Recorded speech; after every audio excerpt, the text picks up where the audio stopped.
Hey, deserving listeners, 90 Day Fiancé, happily ever after. Let's watch. Pro at it. We all know that. They're taking advantage of it, yeah. Yes. It's like they're a team of scam artists. 100%. I have been working with my dad for 5-6 years. And now Andrei comes along and it's like I don't even exist. I haven't heard from my dad in like a month. All right, finally, we're getting at some possible reasonable explanation as to why they are opposing or why they're upset. Fine, but that's not Andrei's fault. That is the father's fault. Go to your father. Say, I haven't heard from you lately and it hurts my feelings and I'm worried about my financial future. And, you know, do what you want with Andrei, but I'm just worried about me. Let's talk. Let's have a conversation. What's going on? And maybe the dad says, look, you know, I've shepherded you along this far, and I think you need to start, you know, spreading out your portfolio a little bit because I'm going to be helping out Andrei, and I'm sorry about that because it will be taking some business away from you. And I realize that impacts you, but, you know, I think that he needs a lot of help, and I don't think you need a lot of help. I think you're doing really great, and I think you could absolutely be working with some other contractors besides me or some other people that do this sort of work. I don't know. There's a conversation there, but we finally heard this is the very first time this entire season that we've heard Jen or Becca or Charlie say something coherent as to why they are upset. So I can appreciate that, but there's a different way to go about that complaint or that request, right? Regarding properties, and I would hear from him twice a day sometimes. My dad is wrapped around Andrei's finger. So it's really hard. And the way I'm feeling right now is if I'm invisible and feeling extremely underappreciated. All right, so we're getting some emotional content as well. I'm feeling invisible. Now, when I hear that, I suspect, I don't know, of course, I'd have to ask her, that she has been made to feel invisible at various points in her life, and this is not the first time, particularly by her father, maybe by her mother too, I don't know. And she is sensitive to that because of the past, and she's transferring that. She's displacing all of those past unresolved hurts onto Andrei in this moment. That would make a lot of sense, and I would have compassion for her if she could exhibit at least some self-awareness along those lines. I'm my own dad, which hurts. It's become like on personal levels. It's not even like business anymore. Exactly. You know? Like with Charlie, he didn't come to Ellie's birthday party. And I think, you know, there is a little bit of jealousy there with Charlie towards Andrei because, you know, that was Charlie at one point. Interesting. So now we're getting a little bit more background. I'm glad that they're actually talking about this in front of the camera.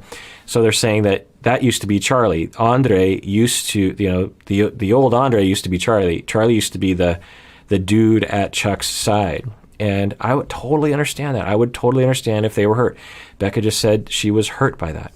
They're saying that, and the hurt leads to jealousy. I get that totally. And I wish them the best along those lines if they communicate it in a differentiated, fair, mature way, non-conflictual, non-screamy, non-cake-in-the-face sort of manner. Yeah, you know? And Andrei's coming in basically like pushing him out and being, even though it's the son-in-law, he's acting like a, hey, you know, I can do whatever with your dad. Like he's the chosen one. Yeah, totally.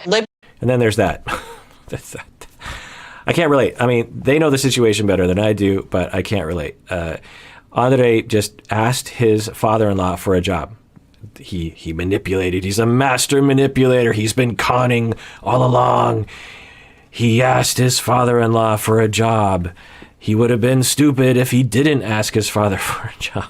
Like, how is that Andrei's fault? You know, he's such a master villain. You know, can you imagine Darth? Or I guess that would be like if Anakin or if Luke Skywalker. Or no, if Leia asked Darth Vader for a job, and then, or no, who would it, wait, well, if it'd be if Han Solo asked Darth Vader for a job, and then Luke was upset. Luke was the Charlie in that situation. Anyway. All of Dad's money is now tied up into these business deals with Andrei. And so now I'm over here with, you know, my investment money, like, hey, I thought we were gonna go into some of these properties together. But now you've taken all of your money and put it into this deal with Andrei because he didn't bring anything to the table and you had to compensate for that.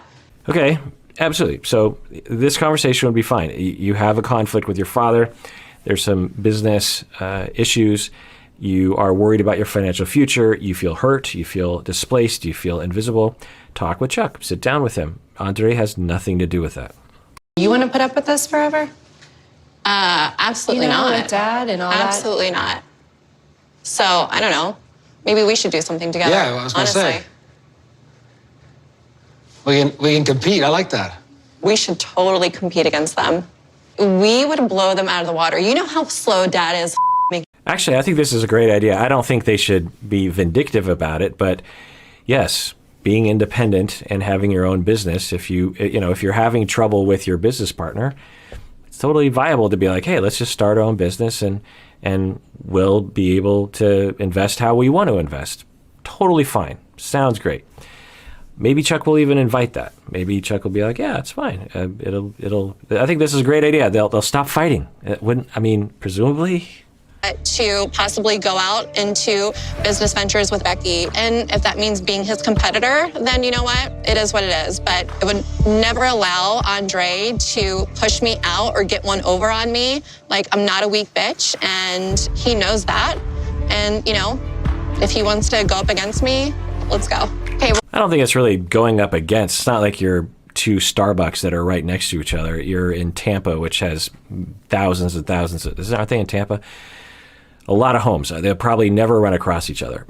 So I don't think you're really going to stick it to them. There's probably dozens upon dozens of other contractors in Tampa doing the exact same thing. So I don't think that, but I don't know, maybe Chuck will consider it some kind of competition or threat, or Andrei, God knows what he's going to do with it. He can't keep his mouth shut, meaning that he would really benefit by just not saying anything. Sometimes just let the conflict between them and Chuck play itself out and not get triggered to get involved. All right, well, that does it for that episode. Everyone out there, please take care of yourself and take care of others, because we all deserve it. We really, really do.